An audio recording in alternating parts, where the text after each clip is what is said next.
Las obras de drenaje en las carreteras tienen como principal función el evacuar el agua procedente de las precipitaciones para que la superficie de rodadura quede libre y así garantizar la seguridad en la circulación de los vehículos, además de proteger la estructura de la carretera.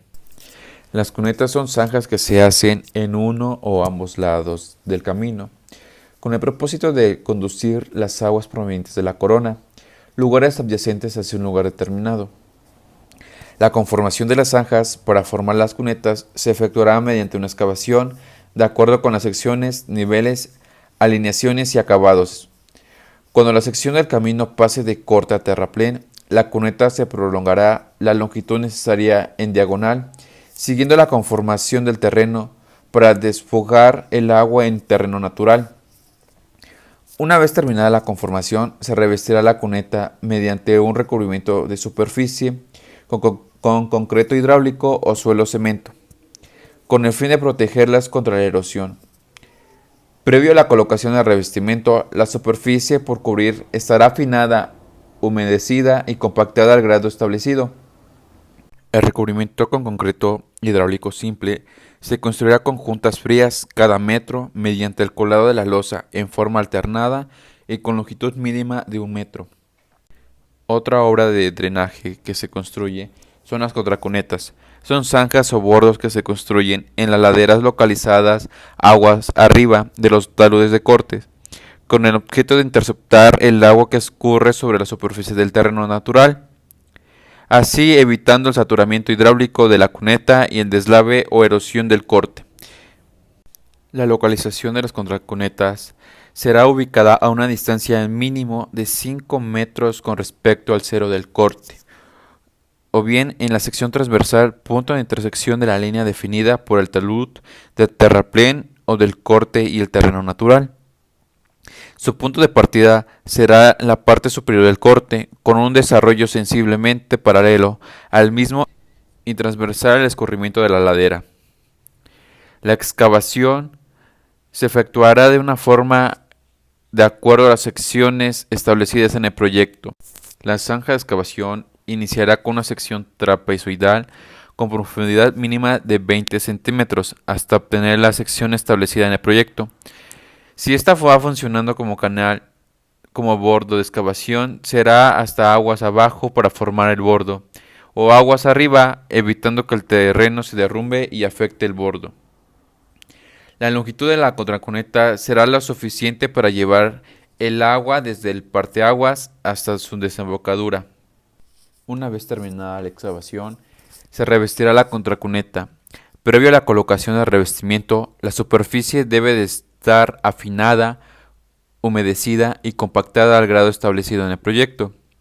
El tipo de recubrimiento, su espesor y la resistencia de concreto hidráulico o la proporción del suelo cemento será lo que establezca en el proyecto. El recubrimiento con concreto hidráulico simple se construirá con juntas frías cada metro mediante el colado de las losas en forma alternadas y con longitud mínima de 1 metro. Otra de las obras de drenaje son los bordillos. Son elementos que interceptan y conducen el agua que por efecto del bombeo corren sobre la corona del camino, descargándola en los lavaderos para evitar erosión a los taludes de los terraplenes que están conformados por material erosionable.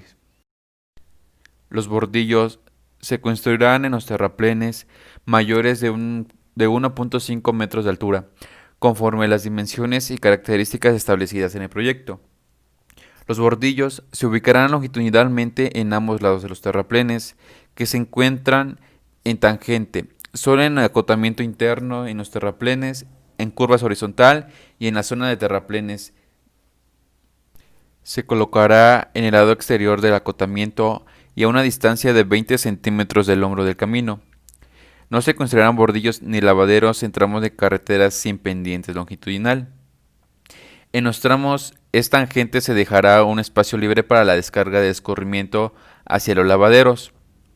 Los bordillos tendrán forma trapezoidal, con base inferior de 16 centímetros, base superior de 8 centímetros y altura de 12 centímetros.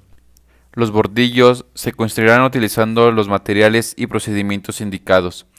Cuando los bordillos sean colocados utilizando molde en el sitio, Se utilizarán moldes colocados verticalmente o con un talud de tercio, rellenándolos con el concreto asfáltico en capas de 6 centímetros de espesor ligeramente apisonados.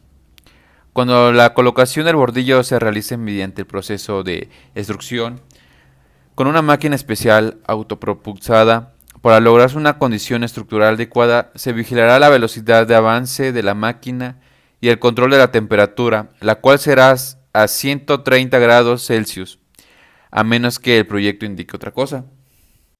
De igual manera, se construyen los lavaderos. Son canales que conducen y descargan el agua recolectada por los bordillos, cunetas y guarniciones a lugares donde no causen daños a la estructura del pavimento. Los lavaderos pueden ser de mampostería, concreto hidráulico o metálicos.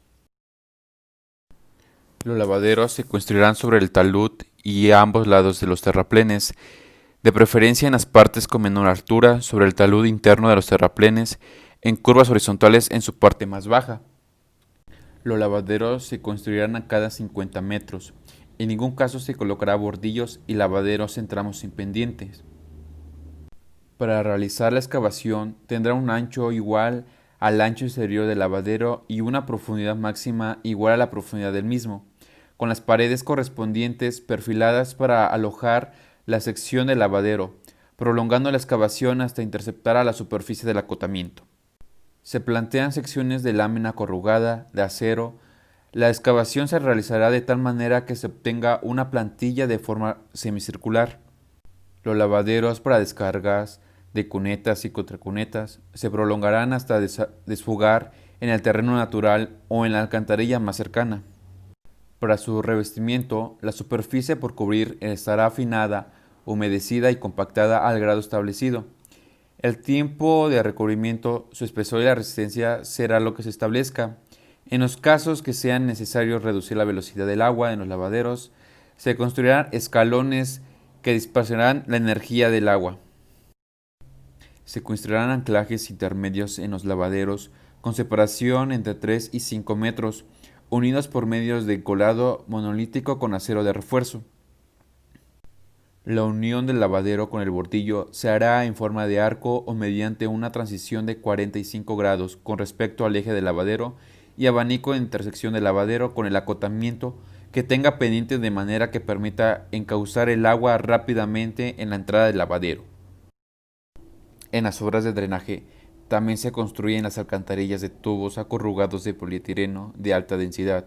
Son estructuras flexibles que se construyen mediante este tipo de tubos, colocando sobre el terreno en una o varias líneas para dar paso libre al agua de un lado al otro de la vialidad. La excavación para las alcantarillas será dejando una holgura de 50 centímetros a cada lado de la tubería para permitir la compactación del material relleno hasta una profundidad de 15 centímetros mayor que la profundidad del desplante. En el caso de que el fondo de la excavación se encuentre arcilla o limo de alta plasticidad, el fondo de la excavación en que se asiste a la alcantarilla estará exento de raíces, piedras salientes, oquedades y otras irregularidades. Como capa de cimentación se colocará una capa de 20 centímetros de espesor, como se muestra en esta figura, formada con materiales de la subrasante que cumpla con las características especificadas en el proyecto. Sobre el fondo de excavación, o en su caso sobre la capa de cimentación, se colocará una plantilla de apoyo de 15 centímetros de espesor en todo el ancho de la excavación. Para la colocación de los tubos, se hará siempre de aguas abajo hacia aguas arriba, de forma que sus campanas queden siempre hacia aguas arriba. Inmediatamente antes de conectar los tubos, se limpiará la campana, la espiga y el empaque elastomérico, de forma que el sistema de unión esté libre de tierra, polvo u otro material que pudiera afectar la hermeticidad de la conexión.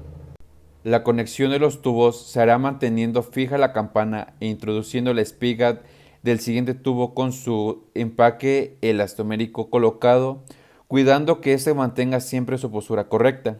El relleno de protección de los tubos se hará de una altura igual al diámetro exterior de los tubos, se extenderá en capas no mayores de 15 centímetros. Cada capa se compactará con equipo manual ligero hasta alcanzar un grado de compactación mínimo de 90% respecto a la masa volumétrica seca máxima del material. Para los muros de cabeza, los extremos de la tubería formado con tubos corrugados de polietileno se sujetará con muros de cabeza, los cuales podrán estar provistos de aleros y delantales construidos de mampostería, concreto ciclópeo o concreto armado. Otra de las obras de drenaje es el bombeo. Consiste en proporcionar a la corona del camino, ubicada en las tangentes del trazo horizontal, una pendiente transversal desde el centro del camino hasta los hombros. Su función es dar salida expedida al agua y evitar que caiga la mayor posible de la superficie interna de las terracerías. En las curvas horizontales, el camino se sobreeleva en los hombros exteriores con respecto al interior para contrarrestar la fuerza centrífuga. En caminos rurales, cuya corona únicamente está revestida, el bombeo debe ser 4% como máximo. Esta pendiente que se le da a la carretera se da desde un principio en la soprasante. Señales verticales. Las señales verticales son placas fijadas en postes o estructuras instaladas sobre la vía o adyacentes a ellas. Para la localización de las señales serán al lado derecho de la vía, teniendo en cuenta el sentido de circulación del tránsito, de forma tal que el plano frontal de la señal y el eje de la vía formen un ángulo comprendido entre 85 y 90 grados. La distancia de la señal medida desde su extremo interior hasta el borde del pavimento deberá estar comprendida entre 1.8 metros y 3.6 metros. En las zonas urbanas será instaladas de tal forma que las distancias de las señales medidas desde su extremo más sobresaliente hasta el borde del andén no sea menor de 0.30 metros. La altura de los señalamientos medida desde el extremo inferior del tablero hasta el nivel de la superficie de rodadura no debe ser menor de 1.8 metros para que ellas se instalen en el área rural. En las áreas urbanas son de 2 metros. Y para las señales elevadas se coloca una estructura adecuada en forma tal que presente una altura libre mínima de 5 metros sobre el punto más alto de la rasante de la vía. Para la instalación de una señal monoposte, lo primero que tiene que hacer es excavación del terreno de 40 a 60 centímetros. Preparación del mortero de cemento u hormigón para fijar el poste del señalamiento. Una vez colocado y calzado el poste, se tiene que nivelar el poste o del conjunto señal del poste. Y para las señales elevadas, se tiene que construir un dado, el cual sostendrá la estructura del señalamiento y así quedará fija. Señalamiento horizontal. Son marcas en el pavimento que se pintan o se colocan para regular y canalizar el tránsito de vehículos y peatones. Para el proceso de pintado de las líneas, se tiene que hacer como primer punto las señalizaciones previas en la zona de trabajo, ya que se corre un riesgo por los vehículos que transitan en esa zona. Se tiene que marcar con conos o con personas abanderando que hay personas trabajando en esa zona. Después de eso, se va marcando o punteando el trazo de la línea sobre la carretera. Una vez hecho eso, el pintado de las líneas continuas o discontinuas se realiza con una máquina pulverizadora aerográfica, o bien en algunos casos se utiliza la brocha y cubo para el punteado, cinta de carrocero, plantillas para el pintado de figuras, entre otros componentes.